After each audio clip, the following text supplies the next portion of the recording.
บายดีท่านผู้ชมมาทุกคนเนาะฟังไทยและฟังลาวเนาะมื้อนี้บ่มีซองของวังของสาวบานสิพาพานผู้ชมมารับชมบรรยากาศเนาะในหมู่บ้านหนึงที่ว่าอ้อมรอบโดยภูผาป่าดงเนาะไปติดตามเบิ่งนำกันเลยว่าบรรยากาศในหมู่บ้านนี้สิเป็นผู้ใดเนาะและชาวบ้านเนาะวิธีชาวบ้านเขาจะดำรงชีวิตแบบใดเนาะไปติดตามเบิ่งบรรยากาศพร้อมกันเลยเนาะ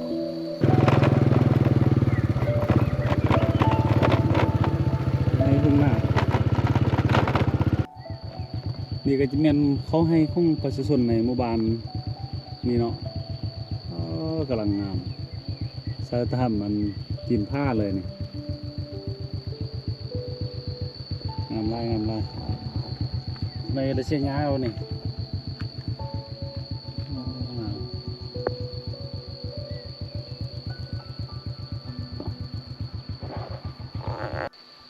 นี่เป็นประตูเพิ่นกำลังปานขนาดเนาะว่าคนกำลังตกคนลินเนาะบรรยากาศกำลังนั่นเนาะซึ่งนี่ก็สิเป็นแม่น้ำหุ่งเนาะลงไปกองนั้นสิเป็นเขื่อนเนาะเป็นเขื่อนไฟฟ้าน้ำหุ่งนึงเนาะเขาไปชมบรรยากาศในหมู่บ้านเลยนี่ก็จะเป็นการ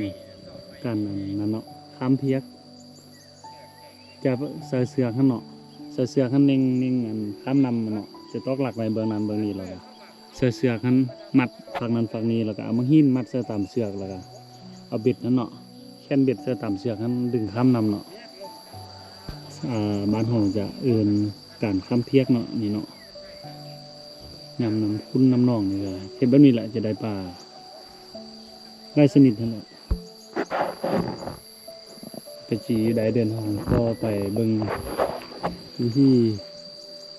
ชนบทเนาะในหมู่บ้านนั้นเนาะอยู่สั้นเข้าหรือว่าตีนผ้านั่นเนาะไปกันต่อไปดีไปยังมาไปสักข้อยมาสักข้อยเนาะแล้วบ่เนี่ยอยู่ใกล้บ่ให้นะเนี่ยเมื่อแรงมาไปปะโอ้ไปใส่เขาให้มาบรรยากาศฝนตกพากันใส่เขาให้หรอ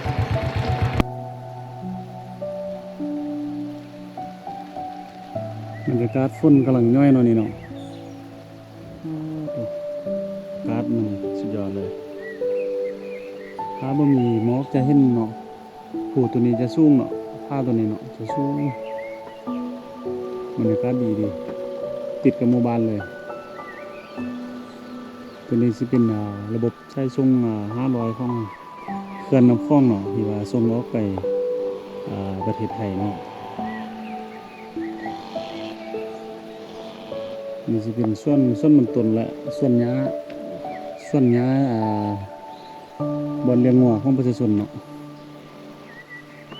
ก็ไปเบิ่งบรรยากาศในบ้านเนาะ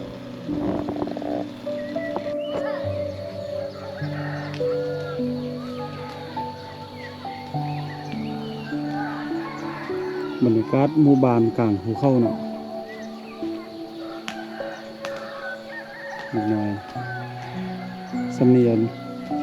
เอาน้องให้พ่อให้แม่ได้แล้วเนาะเด็กน้อยเคสผู้ดอยเนาะแม่จะไปให้ไปช่วยแบบนี้นั่นก็จะเป็นผ้าสางเนาะซึ่งเป็นผ้าที่สูงสุดในสัญญาเนาะตัวปกคลุมโดยน้ำหมอกหรือว่าเมฆเนาะมันฝนตกเด้อพี่น้อง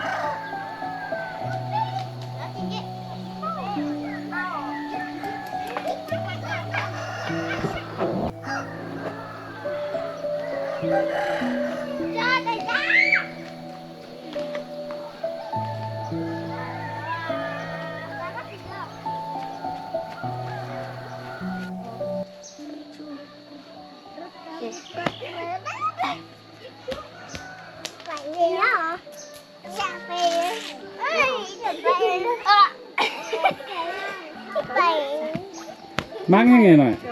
อันนี้ลิ้นมักยังฮะลิ้นยังก่อนเลยนะเพื่อนว่าใช่ไหม3 โมงเหรอดองเป๋าโอ้ดองไปตามตารางนี่ป่ะตามคีดนี่เนาะแล้วก็โยนไป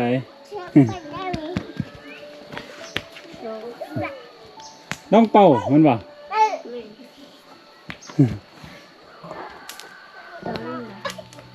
ก็ได้เคยผ่านจุดนี้หรือว่าเคยลิ้นในน้อยยำน้อยเนาะ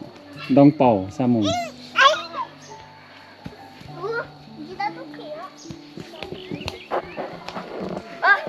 ถ่ายผีถ่ายรูปถ่ายห้องเอาไว้ตื่นนะคะหรือว่าข่าวคือไอ้ เอาน้องได้เนาะแล้วก็จะลิ้นถามวิธีสาบานเนาะ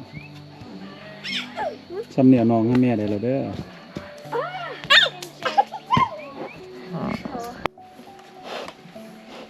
นี่เป็นวิธีการเลี้ยงหมูเนาะแบบวิธีสาบานเนาะที่ชนบทเนาะสิเลี้ยงแบบนี้เลยธรรมชาติเลย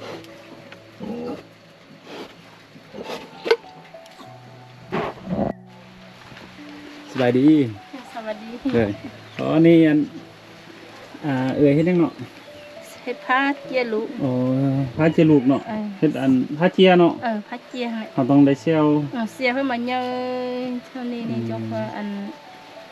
ไปหยิบต่อกันเนาะบ่ นี่ส่วนนี้ อืมเซลเป็นดอกเป็นลวดลายเนาะ มันเนี่ย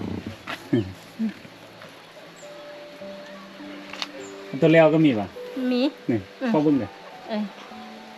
ตัวนี้สิเป็นการเซลอันนั้นเนาะพี่น้องเพิ่นเฮ็ดอันผ้าอันเจียเนาะผ้าเจียลูกนี่เบิ่งตัวที่แล้วเนาะเป็นบ่ได้เนาะบรรยากาศ